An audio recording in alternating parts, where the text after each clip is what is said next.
चूड़ी ले लो चूड़ी, लाल पीली हरी नीली सतरंगी चूड़ी। ए बेटी, चूड़ी ले लो बेटी, देखो कितनी सुंदर चूड़ियां हैं मेरे पास। ना ना अम्मा, मुझे नहीं चाहिए। ले लो बेटी, 2 दिन हो गए कुछ कमाई नहीं हुई, ज्यादा नहीं तो 1 दर्जन ही ले लो। ओफो अम्मा, कहा ना नहीं चाहिए, क्यों फालतू में पीछे पड़ी हो। एक बार फिर कांता को नाउम्मीदी हाथ लगी थी। एक वक्त था जब कांता की कांच की चूड़ियां हाथों हाथ बिक जाया करती थी, लेकिन अब ऐसा नहीं था। एक तो बढ़ती उम्र की मार, ऊपर से मार्केट में एक से बढ़कर एक डिजाइनर चूड़ियों के आ जाने से कांता का काम अब लगभग ठप ही पड़ गया था। कांता पास की ही बस्ती में अपने इकलौते बेटे किशन के साथ रहा करती थी। किशन बचपन से ही अपाहिज था, इसीलिए कांता को ही घर चलाने के लिए काम करना पड़ता था। वो कई सालों से चूड़ियां बेचने का काम कर रही थी, लेकिन वक्त के साथ लोगों की पसंद और जरूरतें अब बदल गई थी, जिस वजह से अब कांता के सामने रोजी रोटी का संकट आ खड़ा हुआ था। हे भगवान, आज भी एक चूड़ी नहीं बिकी, अब क्या होगा। घर में पकाने के लिए कुछ भी नहीं है। कांता ये सब सोच ही रही थी कि अचानक वहां से एक बड़ी सी गाड़ी गुजरी। जिस जगह कांता अपनी चूड़ियां बेचा करती थी, वहां एक मिट्टी का बड़ा गड्ढा था। उस बड़ी सी गाड़ी का पहिया उस गड्ढे से होकर गुजरा, जिस वजह से काफी सारा गंदा पानी उछलकर कांता की तरफ आ गया। अंधा है क्या? अमीरी के नशे में गरीब दिखाई भी नहीं दे रहे क्या? वो गाड़ी आगे जाकर रुक गई थी। तभी उसमें से एक लड़की बाहर निकली और कांता से जाकर बोली, अम्मा जी, माफ कर दीजिए, मेरे ड्राइवर से गलती हो गई। आपका ज्यादा नुकसान हो गया क्या? ज्यादा के लिए है ही क्या मुझ बुढ़िया के पास बिटिया। खैर, अब जो हो गया सो हो गया। जाओ, तुम जाओ अपने रास्ते। लगता है आज का दिन ही खराब है। नहीं अम्मा, आप मुझे बताओ ना, आपका कितना नुकसान हुआ है, मैं उसकी भरपाई कर दूंगी। जाने दो बिटिया, मेरी ये चूड़ियां वैसे भी अब कोई नहीं खरीदता, तो उन पर मिट्टी पड़े या ये टूट जाए क्या फर्क पड़ता है। उस लड़की का नाम मानसी था, जो शहर के एक बड़े बिजनेसमैन की इकलौती बेटी थी और हर रोज उसी रास्ते से अपनी बड़ी सी गाड़ी में बैठकर कॉलेज जाया करती थी। वो कांता को चूड़ियां बेचते हर रोज देखा करती थी, लेकिन कभी गाड़ी से उतरकर चूड़ियां खरीदने के बारे में उसने नहीं सोचा। उस दिन ड्राइवर की गलती से जो हुआ, उस वजह से वो पहली बार कांता से मिली। कांता की बातें सुनकर मानसी को उसके लिए बुरा लग रहा था। वो कांता की मदद करना चाहती थी, लेकिन वो जानती थी कि इसके लिए उसे कोई दूसरा रास्ता अपनाना होगा। अम्मा, वैसे सच में कितनी रंग बिरंगी और प्यारी हैं आपकी चूड़ियां। आप ऐसा करो, मुझे ये वाली और ये वाली भी, ये तीनों 1-1 दर्जन दे दो। क्या कहा बिटिया? सच में तुम मेरी चूड़ियां खरीदोगी क्या?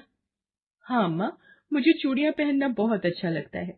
आप तो बस ये बताओ कि इतनी चूड़ियों के कितने पैसे हुए। बिटिया, 3 दर्जन ली है तो 60 रुपए हो गए। क्या? क्या सिर्फ 60 रुपए?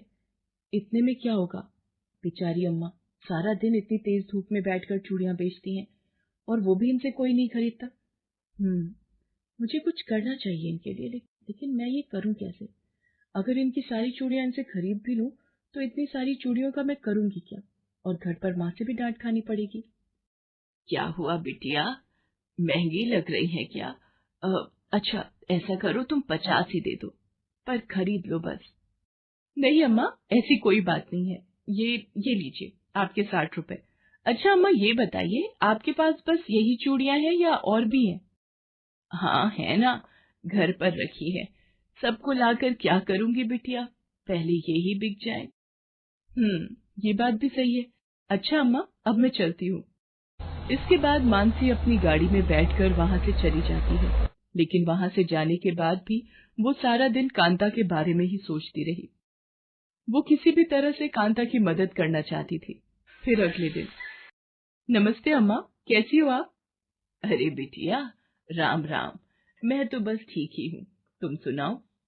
मैं भी अच्छी हूँ अम्मा, आपसे चूड़ियां खरीदने आई हूँ।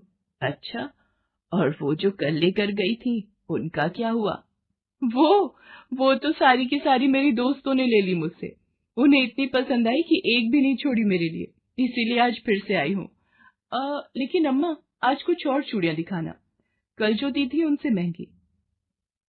बिटिया, उनसे महंगी तो ये वाली है।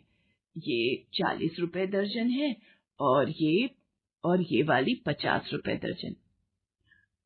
तो ऐसा करो अम्मा, ये 50 वाली 5 दर्जन दे दो। हैं?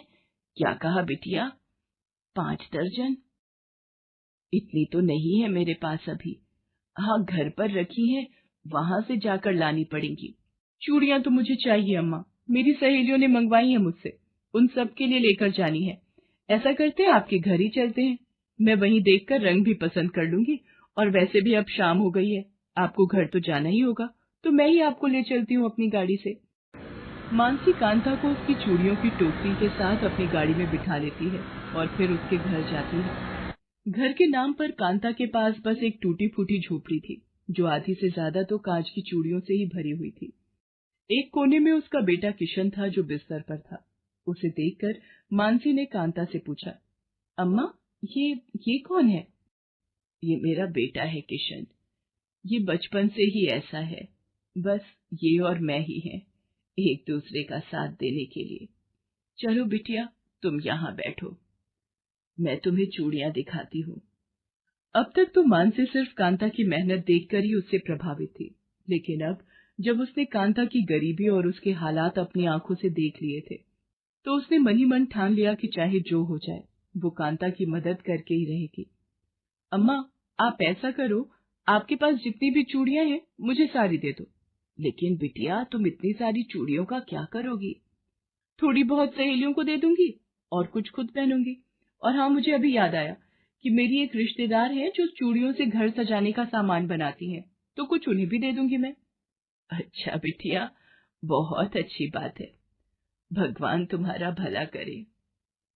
कांता की तो जैसे लॉटरी ही लग गई थी।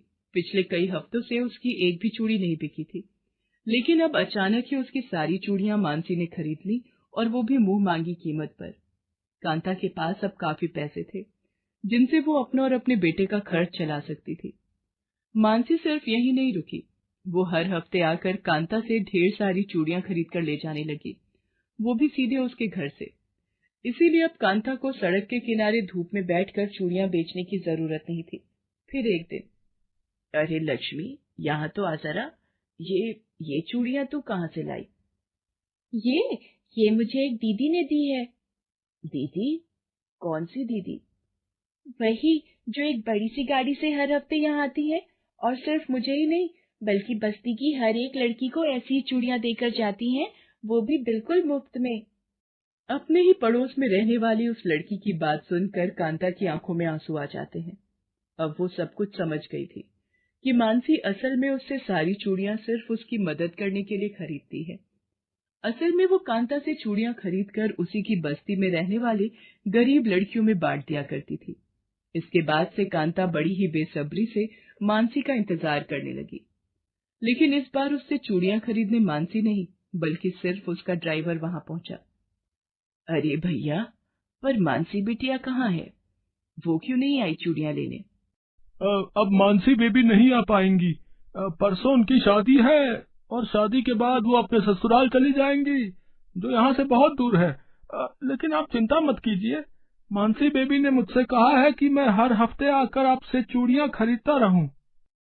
मानसी के ड्राइवर की बात सुनकर कांता मुस्कुरा दी। उसने हर बार की तरह इस बार भी सारी चूड़ियां पैक करके दे दी, और उनकी कीमत भी उस ड्राइवर से ले ली। लेकिन इसके साथ ही उसने उस ड्राइवर से मानसी के घर का पता भी ले लिया, और फिर मानसी की शादी के दिन वहां जा पहुंची। उस वक्त मानसी अपनी शादी के लिए तैयार हो रही थी। बेबी जी, वो अम्मा आई हैं बाहर, जिनसे आप चूड़ियां खरीदते हो। वो आपसे मिलना चाहती हैं। हाँ, तो उन्हें अंदर लेकर आओ, और हाँ, उनके लिए चाय नाश्ता भी भिजवा देना। राम राम अम्मा। राम राम बिटिया। हाय, नजर न लगे मेरी बच्ची को, सचमुच परी लग रही हो। बस एक कमी है, लेकिन। कमी? कैसी कमी अम्मा? कांता फौरन अपने झोले से सुर्ख लाल रंग की कांच की चूड़ियां निकालकर अपने हाथों से मानसी को पहना देती है। ये करते हुए उसकी आंखों से आंसू बह रहे थे। बिटिया, ये सिर्फ चूड़ियां नहीं है, ये आशीर्वाद है इस गरीब बुढ़िया का। तुमने जो मेरे लिए किया वो करने के बारे में कोई सोचता तक नहीं। अब बस एक आखिरी वादा मांगने आई हूँ बिटिया। हाँ अम्मा, बताओ ना। बिटिया, जब कभी ससुराल से अपने मायके आओ तो अपनी इस बूढ़ी अम्मा से मिले बिना वापस नहीं जाना। इसके साथ ही मानसी कांता को गले से लगा लेती है। भले ही माली हालत में कांता और मानसी की कभी बराबरी नहीं हो सकती थी, लेकिन सिर्फ कांच की चूड़ियों ने इन दोनों के बीच जो रिश्ता बना दिया था वो बहुत खास था।